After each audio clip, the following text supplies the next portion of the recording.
ஹல்லேலூயா. ஆசீர்வாதம்னா நாம் இருக்கிற இடங்கள் எல்லாம் ஆசீர்வதிக்கப்பட்டிருக்கணும். ஒரு ஆமென் சொல்லுங்களேன். ஒரு ஹல்லேலூயா சொல்லுமே. ஒரு ஆசீர்வாதமான ஊர்னா என்னங்க? நீ ஒரு இடத்துல ஒரு இடம் வாங்க போற, அது ஆசீர்வாதமான ஊர்னா என்ன சொல்லுவீங்க? சொல்லுங்களேன்.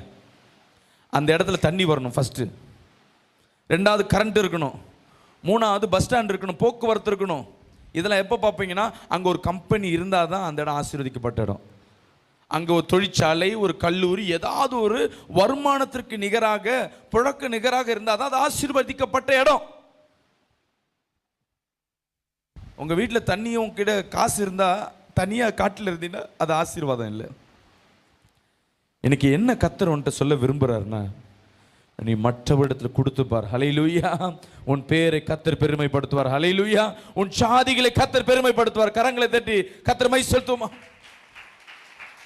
எனக்கு எல்லாம் நம்மளுக்கு